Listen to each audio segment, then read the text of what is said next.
준비의 복음 5번째 시간입니다. 같은 방식으로 승리하고 싶다라는 제목으로 하나님 말씀 증거하겠습니다. 이스라엘이 하나님을 힘입어서 블레셋을 이기고 승리했습니다. 이스라엘에 남은 것은 이제 그대로 가는 것입니다. 그냥 그대로 살면 됩니다. 하나님께서 길을 여셨고 너희한테 함께 하겠다, 승리 주겠다, 분명히 이길 수 있다 다 보여주셨습니다. 이스라엘이 해야 될 일은 무엇입니까? 가던 길 계속 가면 됩니다. 걱정할 게 없습니다. 문제는 뭐냐? 다른 족속의 공격이나 이스라엘에 큰 문제가 생긴 것도 아닌데 스스로 하나님께서 인도하시는 길을 이탈해서 하나님께서 이미 주신 복, 이미 주신 이 승리를 다 놓치는 길을 이탈하는 범죄를 저지르게 되었다는 것입니다. 오늘 그게 뭐냐? 나도 왕을 달라, 우리 민족에도 왕을 달라, 그 이야기라는 거예요. 오늘 성경이 중요한 우리 삶의 그 밀접한 주제를 다루고 있는데 우리의 삶에도 하나님이 이미 복을 주셨고 그냥 이 길을 가면 되는데 우리가 스스로 남들이 내 삶을 공격하기도 전에 내 삶이 무너져 버리는 그 선택이 있다는 거예요. 그 속임수, 그게 뭐냐? 다른 사람과 같아지는 문제. 이게 오늘 성경의 그 주제입니다. 다른 사람과 같아져서 다른 사람과 비슷한 모습이 나도 되어야 나도 승리할 수 있는 거 아닐까? 다른 사람과 같아지려다가 내 인생을 무너뜨리게 될 수 있다는 것입니다. 이 같은 방식으로 남들과 같아지고 남들과 같은 방식으로 승리하고 싶은 마음을 성경이 경고하고 있는데 어떻게 그 마음이 찾아오고 내가 어떻게 그것을 극복하고 승리할 수 있을지 살피는 시간 갖도록 하겠습니다. 세 가지로 나눠 살피겠습니다. 첫째로 같은 방식의 승리, 둘째로 같은 방식의 패배, 같은 방식의 구원, 이 세 가지로 나눠 살피겠습니다. 첫째로 살필 것은 같은 방식의 승리입니다. 이스라엘이 지금 사무엘에게 찾아가서 우리도 왕을 주십시오 이야기합니다. 고대에는 보통 전쟁을 벌일 때 각 족속 민족들마다 왕이 있었습니다. 왕이 전권을 휘두르고 왕이 앞서 나가서 싸우고 했었는데 이스라엘만 독특했어요. 이 신정 체제라 그러죠. 하나님께서 사사를 세우십니다. 영어로 저지라고 하는데 사사를 세우셔서 그를 통해서 말씀하십니다. 그리고 하나님이 이렇게 해라 저렇게 해라 하면 그것을 따라서 가면 승리가 거두어져요. 그런데 주변 족속들은 한 번도 그렇게 행동하지 않았습니다. 왜 우리만 이렇게 해야 되는 거야? 보니까 남들 왕들이 훌륭하거든요. 우리도 왕 좀 주십시오, 그 얘기입니다. 5절 한번 보십시오. 그에게 이르되 보소서 당신은 늙고 당신의 아들들은 당신의 행위를 따르지 아니하니 모든 나라와 같이 우리에게 왕을 세워 우리를 다스리게 하소서 한지라. 5절 계속 띄워주십시오. 왕을 세워서 우리를 다스리게 해주십시오. 왕이 좋아 보입니다. 그 동기를 이야기하고 있는데 그 앞에 나옵니다. 모든 나라와 같이, 이런 거라는 거예요. 나는 굳이 그 다른 나라들과 다르게 우리나라가 운영돼야 될 필요를 별로 못 느끼겠습니다. 다른 사람과 다르게 내 인생을 살아가야 될 이유를 잘 모르겠습니다. 그래서 하나님이 계셨고 하나님이 승리 주신 거 다 인정합니다. 그런데 굳이 우리나라를 다른 나라와 다른 방식으로 일하지 말아주세요. 이렇게 지금 이야기하고 있다는 것입니다. 오늘 본문은 하나님께서 우리의 삶에 이미 승리를 주셨고 그냥 가던 길 계속 가면 되는데 이미 승리를 누릴 수 있는 조건이 다 갖춰져 있음에도 불구하고 그것을 통째로 빼앗기는 스스로 잘못된 선택을 하는 이 유혹의 방식을 보여주고 있습니다. 그걸 한 문장으로 정리하면 오늘 제목과 같다는 거예요. 같은 방식으로 승리하고 싶다, 이거라는 것입니다. 주변에는 왕이 없었어. 주변에는 왕이 있었어요. 근데 보니까 우리는 사사는 또 뭐야? 사무엘은 또 뭐야? 가가지고 또 말 들어야 되잖아. 근데 전쟁 일어나는 거 보니까 결국은 보면 힘 있는 군사 많고 힘 있는 애가 이기는 것 같은데 굳이 뭘 가가지고 말씀을 듣냐? 우리도 좀 확실하게 일 처리를 할 수 있는 왕을 달라. 지금 이 이야기에 빠져들고 있다는 것입니다. 그러니까 이스라엘을 향한 하나님의 독특한 인도하심, 하나님이 주시는 승리의 길을 이미 걷고 있었어요. 그런데 스스로 이 길을 왜 저버립니까? 이유가 뭐예요? 패배해서 저버린 게 아니에요. 승리하고 있었는데도 저버렸습니다. 왜 그렇습니까? 다르잖아요. 귀찮잖아요. 나도 저 방식으로 승리하고 싶어요. 그거라는 거예요. 오늘 우리가 왕정은 아니지만 지금 이스라엘이 왕을 요구했죠. 이 왕이라는 것을 우리 시대에 적용하면 이런 겁니다. 그 시대가 말하는 승리를 위한 조건, 이게 왕이에요. 그 시대마다 이게 있어야 승리합니다라는 게 있습니다. 왕이 필요하다, 왕만 있으면 된다는 거예요. 그러니까 승리를 하나님이 주셨었는데 그 결과는 상관없이 이 모양을 갖게 만들면 우리도 왕만 있으면 승리하게 될 것이다. 그래서 남들과 다른 걸 못 견딥니다. 왜 우리는 남들과 같이 이렇게 앞에 멋있는데 우리는 왕처럼 이렇게 앞서 나가는 애가 왜 없어? 왜 나는 남들처럼 평범한 걸 이런 걸 못 합니까? 그러면서 무조건 같게만 만들어 달라는 거예요. 그러면 이길 수 있겠습니다. 이렇게 문화의 목소리가 우리를 속인다는 것입니다. 제가 그 대학교에서 지금 뭐 젊으신 분들은 저보고 또 아재라고 놀릴지 모르겠습니다만 제가 07학번인데 제가 대학교 들어갈 때만 해도 미팅이라는 게 있었습니다. 그래서 뭐 2대2 미팅, 3대3 미팅, 신촌에서 보자, 2대에서 보자, 뭐 이런 거 진짜 있었어요. 어떤 분이 그 이제 재수생 형들이랑 몇 명 해가지고 저한테 이제 뭐 창희야 너도 한번 가자. 지금 한 명이 비어 3대3 이거 맞춰야 돼, 숫자를 맞춰야 돼. 그래서 제가 이제 쑥스러워. 제가 갔을까요? 안 갔을까요? 안 갔어요. 저는 그런 거 못 하겠어요. 좀 못 가겠어요. 그냥 놀러 나가는 거야. 그냥 따라가자. 근데 이제 그때 당시에 재수생 한 형이 있었는데 너 안 갈 거야? 그럼 내가 갈 거야. 그래서 저 대신 가겠다는 거예요. 가는데 웃긴 얘기하는 거 들어봤습니다. 가려고 하는데 나는 오늘 무조건 사귈 거야. 또 그러는 거예요. 그래가지고 형님 누가 나올지 모르잖아요. 누가 나올지도 모르는데 뭘 무조건 사귀어? 아니야. 나는 오늘 무조건 사귄다. 형님 그 3명 중에 마음에 드는 사람이 없으면 어떻게 해요? 그건 상관없다는 거예요. 무조건 오늘 하나 사귀고 온다는 거예요. 미쳤다. 네, 그런 속이 바로 그런 얘기를 했는데 이분이 너무 그 자기 인생이 심각한 거예요. 뭐냐? 너무 이제 뭐 연애도 못 하고 그러다 보니까 이 사람 마음에 드는 생각이 무엇입니까?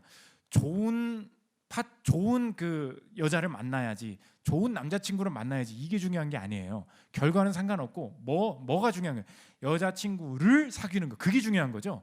그러니까 남들이 다 여자친구를 사귀고 있으니까 나도 일단 누가 됐든 아무튼간 여자친구가 있는 그 비슷한 모양이 되면 나도 내 인생도 즐겁고 뭔가 좋은 일이 생길 거고 그렇게 될 거야 라는 막연한 추측이 어디에 있는 거예요? 같은 모양, 같은 형태, 같은 방식만 되면 된다. 여기에 빠져 들어간다는 것입니다. 우리도 마찬가지죠. 하나님이 여전히 내 삶을 이끌고 계세요. 가면 되거든요. 그런데 옆에 잘 나가는 친구가 보입니다. 결혼한대요. 근데 보니까 남편이 저런 스타일이야. 저런 회사에 다니고 뭐 이 정도 벌고 뭐 이런 거를 해줬대. 그걸 들었어요. 회식 자리에서 그 얘기를 듣고 왔는데 한없이 마음이 무너집니다. 그러면서 생각하는 게 뭐예요? 형태만 갖게 만들어야지. 그러니까 내 인생의 미래의 행복은 어떻게만 되면 되는 거예요. 저 사람이 행복해 보이니까 그것과 비슷하게 내 모양만 만들면 되는 거예요. 모양이 뭔데요? 그 괜찮아 보이는 남자를 데려오는 거. 이것만, 이 모양을 갖게 만드는데 인생을 소비하게 된다는 것입니다. 요새 그 성형 수술 많이 유행하지 않습니까? 뭐 인생을 살다 보면 어느 순간에는 약간의 보수 공사가 필요할 수 있다는 거 제가 인정하겠습니다. 문제는 뭐냐? 이 목회자로서 어떤 사람을 만나보잖아요. 어떤 사람에게는요, 그 성형 수술을 하는 시도, 하려는 그 마음 자체부터 패배하고 들어가는구나 라는 것이 확 느껴질 때가 있어요. 목사님 저 내일 성형하러 가요. 막 이렇게 와요. 그래 잘 되길 바래라고 기도해 줄게. 이게 자국이 안 남게 기도해 줄게. 이렇게 말은 하지만 마음속에 저 사람은 같아지면 좋은 일이 벌어질 거야. 이게 전제에 깔려 있는 거예요. 그러니까 성형을 하지 않으면 그냥 살면 되거든요. 그 얼굴을 가지고 그냥 살 수 있거든요. 그런데 잘 가고 있는데 건드려서 망한다는 거예요. 오늘 성경 지금 주제가 그겁니다. 잘 가고 있는데 건드려서 망하게 된다는 거예요. 그래서 이 시대 문화의 목소리가 우리를 속이는 게 뭐냐? 결과가 중요한 게 아니라 형태가 같아지는 그 자체를 목표로 두게 만든다는 것입니다. 형태가 같아지면 승리도 따라온다. 누가 그랬냐는 거예요. 하나님이 독특하게 인도하시는 그 길을 왜 놓치냐는 것입니다. 그래서 세상이 이렇게 유혹하는 것을 하나님이 너무 싫어하신다는 것을 보여주는 그 선지서가 있는데 에스겔에 나오는 얘기예요. 유다 민족, 하나님이 택하신 민족이 있었습니다. 근데 주변 민족들이 유다 민족한테 뭐라 그러냐면 니네도 똑같잖아 이렇게 얘기하는 거예요. 야 니네도 결국은 돈 많이 주는 데 갈 거잖아. 야 네가 교회를 다닌다고 하나님을 믿는다고 하지만 너도 똑같이 오늘 한 주간 유혹에 빠졌잖아. 너도 또 실증 나면 술 한잔하고 실증 나면 뭐 여자나 만나러 다니고 너 그렇게 놀았잖아. 그러면서 뭘 네가 구별된 인도하심을 받는다 그러니 너도 나랑 똑같은 족속이야 라고 말을 하자 하나님이 누가 유다 민족 보고 똑같은 사람들이라고 말하니 그 이방 족속을 심판하겠다 그랬어요. 에스겔 25장 8절 11절 보십시오. 주 여호와께서 이같이 말씀하셨느니라. 모압과 세일, 세일은 에돔이에요. 모압과 세일이 이르기를 유다 족속은 모든 이방과 다름이 없다 하도다, 이렇게 말했다는 거예요. 그랬더니 하나님이 엄청나게 화를 내시죠. 11절 내가 모압에 벌을 내리리니 내가 주 여호와인 줄을 너희가 알리라. 누가 똑같다 그래? 이거예요. 내가 내 백성을 내 독특한 방식으로 이끌고 있는데 너도 돈이 전부잖아. 너도 결국은 그냥 좋은 사람과 결혼하고 싶어하는 것, 그 마음이 들 수 있죠. 근데 그럴수록 우리가 우리 안에서 극복하고 방어해내야 될 게 뭐예요? 하나님께서 내 길을 독특하게 인도하신다, 이거여야 되는데 자꾸 이 세상 사람들이 말하는 너도 똑같잖아, 그냥 차라리 왕을 달라 그래, 차라리 이거를 추구해, 너도 똑같이 그냥 이거 벌면서 살자니까, 이런 말이 들린다는 거예요. 근데 하나님이 그 말을 너무 싫어하신다는 거예요. 내가 구별했어. 내가 이 사람한테 질병을 왜 준지 알아? 내가 이 사람이 왜 헤어짐을 경험하게 하는지 알아? 왜 취업이 늦어지게 하는지 알아? 내가 알아서 하는 거야. 내가 뭘 똑같대? 죄를 지어도 다르다는 거예요. 하나님이 택한 백성은 다르다는 거예요. 근데 여러분의 마음에도 오늘 무너지지 말아야 될 게 무엇입니까? 나도 똑같이 죄 짓는 사람 같은 거예요. 신자나 불신자나 옆에 직원이나 나나 똑같다고 느껴질 때가 있죠. 하나님이 근데 그럼에도 불구하고 뭐라고 말씀하시는지 아십니까? 그렇게 생각하지 말라는 거예요. 같은 방식으로 승리할 수 없다는 거예요. 하나님께서 내게 주신 독특한 길이 있고 걸어가기만 하면 된다는 거예요. 스스로 근데 그 자격지심에 빠져서 나도 저렇게 갖다주고 싶어, 왕을 주십시오, 여기서부터 다 무너지게 된다는 것입니다. 이것을 사회적으로 적용하면 우리나라는 집단적인 그 문화가 강하죠. 그래서 남들이랑 이렇게 달라지면 그때부터 뒤처지는 것 같고 뭔가 이렇게 이상한 사람 같고 이런 느낌이지 않습니까? 그래서 우리나라는 이 문제 해결하지 못하면 행복해지지 못한다. 좋아요 살인 시대라는 그 책이 있는데 거기서 이 얘기예요. 집단의 기준이라는 게 한국 사회에 있다는 거예요. 한번 들어보십시오. 충분히 먹고 살 만한 개인들이 집단적 우울에 시달린다. 집단이 만들어낸 각종 기준은 넘치고 넘치는데 여기에 따라가는 것이 너무 벅차다. 그러니 너도 나도 박탈감에 시달린다. 소비 수준은 전 세계에서 손꼽힐 정도로 높은데 한국이 가난하게 느껴지는 이유다. 다음, 지금 한국은 결코 행복해질 수 없다. 지금 지적되는 수많은 정치 경제 문제가 해결된다고 해도 한국은 여전히 헬조선일 것이다. 이거예요. 집단이 규정한 행복의 기준이 상향 평준화되고 있기 때문이다. 집단의 기준에 맞추기 위해 개인은 끝없이 고통받는다. 내가 가지지 못한 남의 것을 가지기 위해 또 발버둥칠 것이고 그렇게 남들이 누리는 것을 다 누리며 살기 위해 끝없이 발악할 것이다. 왜 안 행복한가 물어보면 내 안에 왕이 없는 그게 기준인 거예요. 왕이 없어서 불행하다는 거예요. 왕이 뭐라고요? 그 시대가 제시하는 승리의 조건. 내 안에 지금 왕이 하나씩 다 있잖아요. 그래서 오늘 그걸 기도 제목으로 삼고 왔잖아요. 왕 달라고. 근데 하나님은 뭐라 그러시냐? 지금 내가 이끌고 있고 여전히 이끌고 있었고 한 주간 너를 이끌고 있었고 그 길을 기뻐하고 감사하고 충만하게 걸어가라는 거예요. 망해도 괜찮다는 거예요. 실패같이 보여도 괜찮다는 거예요. 계속 걸어가라는 거예요. 왕 없어도 이길 수 있다. 하나님께서 주시는 확신이 된다는 것입니다. 두 번째로 살펴볼 것은 같은 방식의 이유입니다. 그러면 왜 이스라엘이 왕을 달라고 했을까? 그 뒷면의 심리의 상태, 이 믿음의 변화가 오늘 보여주는데 두 가지 이유가 있었어요. 첫째로는 실망이고 또 한 가지는 실증이 났다는 거예요. 차례로 보면 첫째로 실망스러운 일이 생겼다는 것입니다. 오늘 사무엘이 이제 늙어서 아들 사사를 세웠어요. 사무엘 아들들을 세웠는데 이 사람들이 무슨 일을 벌이냐? 하나님 이 백성을 이끌어야 될 사사들이 뇌물을 받고 재판을 굳게 하고 자기 이익을 취했다는 거예요.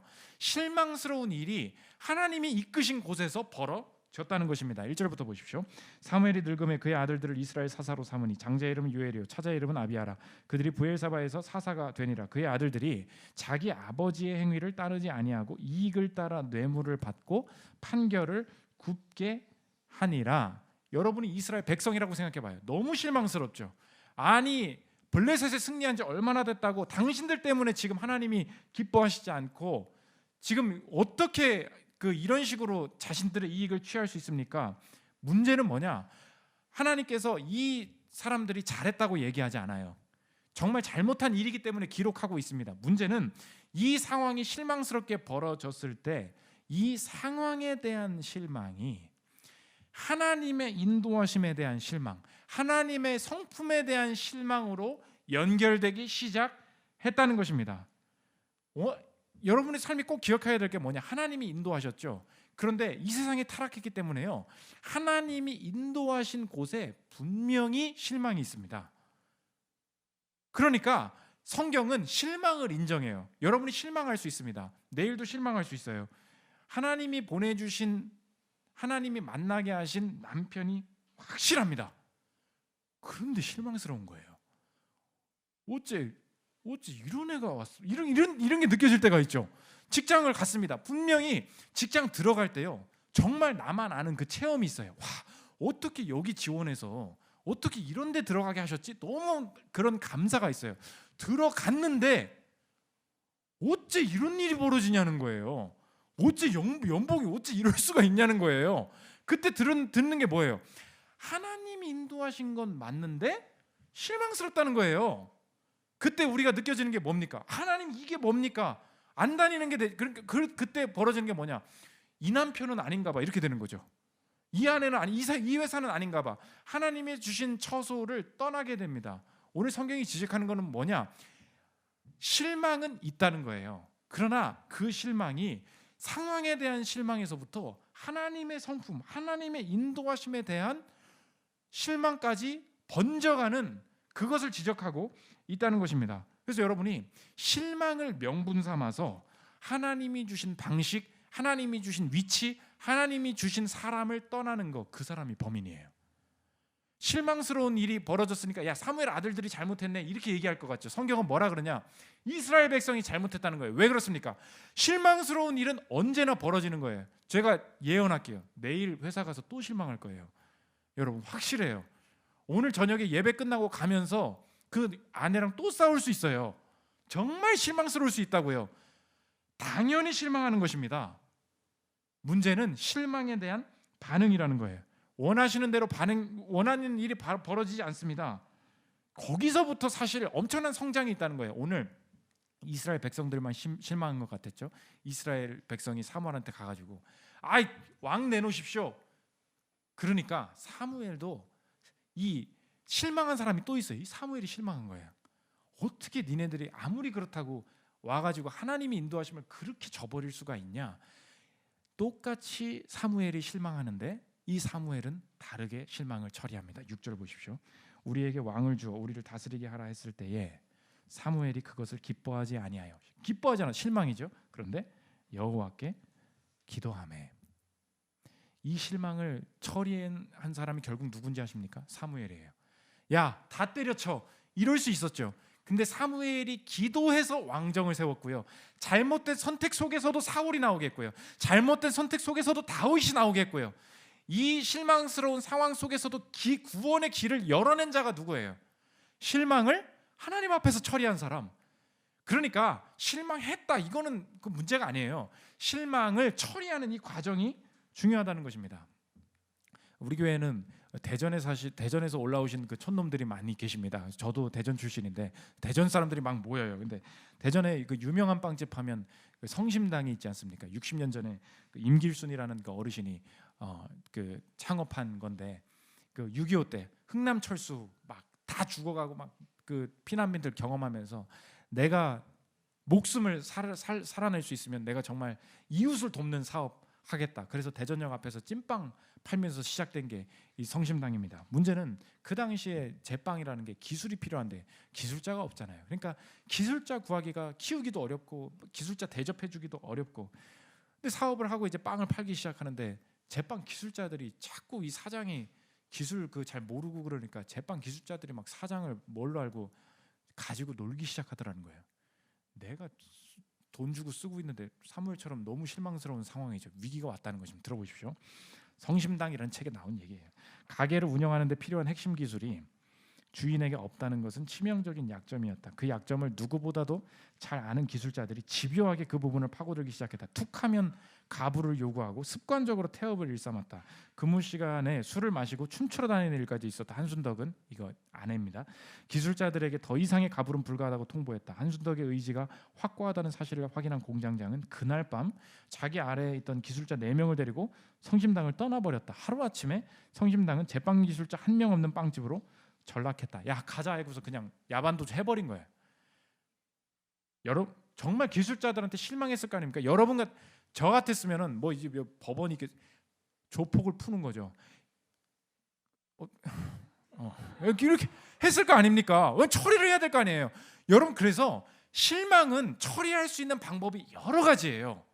그렇죠? 실망은 모두가 하는데요. 실망의 처리 방식은 제각각입니다. 저 같으면요, 내가 당한 거잖아요. 그러면 가서 돈을 뭐 어떻게 하든지 손해보상을 받든지 다리 몽댕이를 부서뜨리든지 아무튼간 그게 실망의 처리 방식이잖아요. 정당한 거 아닙니까? 그런데 이 집안이 이 실망에 대한 처리를 다르게 합니다. 어쩌겠냐? 실망했어요. 도망갔어요 이미. 어쩌겠냐고. 자기들이 반죽을 하기 시작합니다. 어떻게 배워야지 뭐. 옆집 가가지고 알려달라고 아내 남편 아들 뭐 다 불러다가 야 배우자 안 되겠다. 이웃집 빵집 가서 사정사정 해가면서 반죽하는 법 배우. 우리가 만들어야죠. 그렇게 해가지고 우리 걸 만들어 내보자 해가지고 나온 제품이 뭐예요? 여러분이 잘 아는 뭐예요? 튀김소보로. 튀김소보로가 뭐예요? 단팥빵이랑 소보로랑 도넛 이 3가지를 합쳐보자. 그러니까 이제 뭣도 안 되니까 다 합쳐보자. 처음에 그랬겠지. 이렇게 책에서는 이렇게 멋지게 포장을 했지만 야 다 합쳐봐. 맛있는 거야. 그게 튀김소보로예요. 실망했죠. 실망 속에서 뭐가 나왔어요? 야 다 넣고 섞어봐. 튀김소보로가 나온 거예요. 그리고 그것뿐만이 아니라 야 살 곳을 찾다가 전국 최초로 포장빙수. 여러분 팥빙수를 집에서 먹는 게 당연하다고 생각하시죠? 제 아내가 맨날 집에서 지금 팥빙수만 시켜 먹고 있는데 팥빙수가 원래 가게 가서 먹어야 되는 거였어요. 그런데 포장해서 올 수 있도록 만들어낸 최초의 그게 시초가 어디냐? 성심당이에요. 실망한 거 맞죠? 맞아요. 실망했어요. 처리가 어떻게 되느냐 그거라니까요. 여러분 지금 마찬가지입니다. 자꾸 하나님이 보내주신 것인데 왜 어떻게 이렇게 실망스러운 결과가 나타날 수 있습니까? 뭐 실망스러운 일이 벌어질 수 있습니까? 실망은 당연하다니까요. 실망을 인정해요 성경은. 그러나 이스라엘 족속이 틀렸다. 사무엘의 아들이 범죄했어도 이스라엘이 틀렸다고 얘기합니다. 왜 그렇습니까? 상황에 대한 실망이 하나님의 인도하심에 대한 실망까지 연결되는 거, 거기에 죄악이 숨겨져 있다는 것입니다. 두 번째, 이 실망이 실증까지 가버리더라는 거예요. 오늘 하나님이 이스라엘의 심리를 폭로해 주시는데 야 사무엘아 쟤네들 너 욕하지? 네 아들 욕하는 거 아니다. 사실 하나님 내가 싫은 거야. 7절 보십시오. 여호와께서 사무엘에게 이르시되 백성이 내게 한 말을 다 들으라. 이는 그들이 너를 버림이 아니요 나를 버려 자기들의 왕이 되지 못하게 함이니라. 사실 쟤네들이 나를 싫어한다는 거예요. 실망과 이 실증의 차이가 뭡니까? 실망은 기대했는데 원하는 대로 되지 않는 거예요. 그렇죠? 실망은 기대했는데 원하는 대로 되지 않는 거예요. 실증은 뭐냐? 기대조차 하지 않는 거예요. 내가 너한테 기대할 게 뭐가 있기? 그게 실증이에요. 너랑 관계하는 것 자체가 싫어. 이스라엘 백성이 지금 너를 버림이 아니오 나를 버려. 하나님을 버렸다는 거죠. 무슨 말입니까? 기대했는데 잘 내 뜻대로 안 해주는 거야. 그러니까 처음에는 실망하다가 그 다음엔 뭐예요? 실증이 뭐예요? 기대조차 하지 않겠습니다. 그래서 이 싸움, 지금까지 블레셋과의 싸움을 하나님이 함께 하셨는데 딱 말이 바뀌는 게 뭐냐? 자꾸 선긋기 시작합니다. 내 일이고 우리 싸움이라는 거예요. 20절 보십시오. 우리도 다른 나라들 같이 되어 우리의 왕이 우리를 다스리며 우리 앞에 나가서 우리의 싸움을 싸워야 할 것이니이다 하는지라. 히브리어 보면 접두사 전미사 있는데 거기에 자꾸 인칭이 붙어. 이제 우리가 계속 붙어서 나와요. 하나님의 싸움이었어요. 근데 our fight, 우리 싸움 우리가 하겠다는 거예요. 오지 말라는 거예요. 이거 뭐예요? 기대 자체를 안 하겠다는 거죠. 제가 고등학교 때 제일 기분 나빴던 게 있어요. 제 성적이 안 오르고 있는데 전교생 모아놓고 이렇게 교장 선생님도 강연도 하고 교무실에서 상담도 하고 그러잖아요. 교무실에 불러오는 사람을 보면 공부 잘하는 애들을 늘 불러. 성적 관리해주고 격려해주고. 그러니까 공부 잘하는 애들한테 기대하는 게 있는 거예요. 난 안 불러. 내가 짜증이 나가지고 질문을 들고 내가 직접 교무실로 들어갔어. 날 불러라. 들어가는데 저랑 얘기하면 늘 모든 선생님 똑같아요. 너 참 열심히 하는데 넌 결국 수학 때문에 안 될 놈이다. 너는 안 된다. 기대를 안 하는 거예요. 너는 참 좋은 애인데 넌 기대는 안 해. 나오는데 온갖 모욕감 있죠. 그러니까 누군가 나한테 전혀 기대하지 않는다라는 게 엄청난 모욕감과 그 상처로 다가오는구나. 이걸 깨달았습니다. 여러분 이 느낌 아십니까? 예배가 그런 거예요. 예배하러 나오잖아요. 다 옷 잘 입고 나오는데 기대하는 게 없어. 하나님 결국 또 원하지 않는 대로 되게 하실 거잖아요. 하나님 뭐 그럼 그렇지 뭐. 응답 안 해주실 줄 알았어요. 뭐 이런 거죠. 역시나 또 그런 거지 뭐. 늘 내 생각과 다르게 뭐 이상하게 또 꼬아가시겠지 뭐. 알아서 하십시오. 기대하지 않아. 그럼 예배가 뭔지 아십니까? 모욕의 예배예요. 상대에 대해서 기대하지 않는 거. 목사는 그래서 상대를 실직나게 만든 제가 제일 위험하다고 말하기 힘들어하는 게 뭐냐면 경건 생활을 확인하는 것입니다. 요즘 기도하세요? 요즘 그 부분에 대해서 좀 기도해야 되지 않을까요? 요즘 말씀 좀 읽고 계세요? 이 얘기하면요 바로 나오는 게 뭔지 아십니까? 기도하라고 좀 그만하세요. 다 알고 있어요. 그 예배에 대해서는 그만 강조하셨으면 좋겠어요. 목사님 다 알아요. 우리 교회에서는 제가 뻔한 이야기를 듣는 교회에서 왔거든요. 그러니까 이 교회에서는 뻔한 얘기를 안 하셨으면 좋겠어요. 그렇게 얘기해요. 그 부분은 제가 잘 알아서 할게요. 기대를 안 하는 거죠. 기대 안 해서 망한다는 거예요. 목사는 뭔지 아십니까? 끝까지 기대하는 사람이에요. 성도가 끝까지 기대할 수 있게 만들어준 기대감 그 자체가 하나님의 마음과 만나서 거기서 역사가 나타난다는 것입니다. 휘튼 대학 부흥 이야기라는 책이 있습니다. 미국에 휘튼 대학이라는 신학대학이 있어요. 전 세계적으로 어떤 곳에서 이렇게 강력한 부흥을 경험하는 것이 한 번 하고 끝이거든요. 그런데 이상하게 이 휘튼 신학교에서는 한 100년간 한 번, 두 번, 세 번 갑자기 강력한 부흥이 그 채플과 그 신학생 교수들한테 막 임하는 거예요. 그래서 채플을 드리고 있는데 여러분들 전도사들끼리 모이면 전도사들끼리 다 같이 자거든요. 보통 채플이 그래요. 목사님이 예배 시간에 잔다고 다 자요. 원래 그래요. 목사들끼리 모였으니까 또 자기 모습이 나오는 거야. 근데 신학교 채플 시간에 갑자기 7시에 예배를 시작합니다. 근데 7시, 8시에 끝나야 되는데 안 끝나. 찬양 더 합시다. 기도 뭐가 갑자기 성령의 임재가 있는 거야. 막 기도하고 울음이 터져나오고 그러다가 수업 중단합시다. 지금 뭐 이상한 일이 벌어지고 있습니다. 그래서 신학교 전체의 수업이 중단됐어요. 계속 예배드립시다. 교수님 모이십시오. 계속 예배드리. 갑자기 누가 나와서 죄를 고백하기 시작하고요. 또 통곡하기 시작하고요. 찬양합시다. 간증합시다.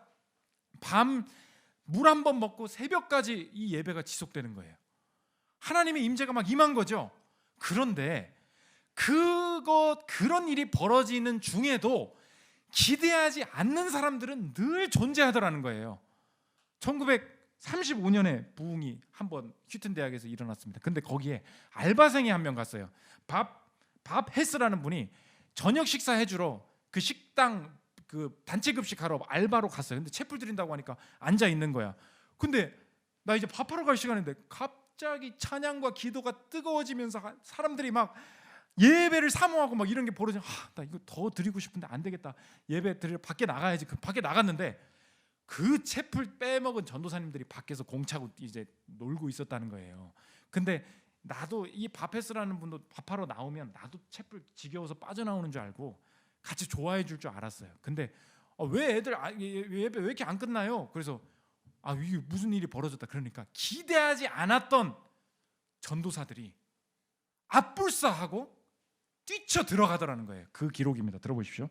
그는 성령의 기름 부으심이 임할 때쯤 예배실을 떠나야 했습니다. 주방으로 내려가면서 그는 채플을 빼먹은 학생들을 만나게 되면 그들은 자신을 보고 기뻐할 것이라고 생각했습니다. 그런데 밥이 그들에게 예배가 어떠하며 왜 연장되었는지를 흥분에 차서 이야기하자 그 학생들은 서둘러 예배실로 달려가 빈자리를 차지했습니다. 그리고 그 집회 시간을 통하여 하나님과의 화평을 경험하게 되었습니다. 기대가 없는 사람들에게 하나님께서 어떤 사람의 신앙에 부흥을 주시고 회복을 주시고 한 시대의 길을 열어가실 때, 내 인생을 회복시키실 때 하시는 첫 번째 일이 뭔지 아십니까? 내 안에 하나님만을 향한 기대, 이거예요. 하나님을 기대합니다. 하나님 예배 가운데 은혜 주실 것을 믿습니다. 내 삶 가운데 하나님께서 임하여 주실 것을 믿습니다. 채플 놀고 있다가 하나님께서 이들을 불쌍히 여기셔서 하신 일이 뭐예요? 늦게라도 들어가라. 그래서 여러분, 아무 때나 예배 빠지는 거 아니에요.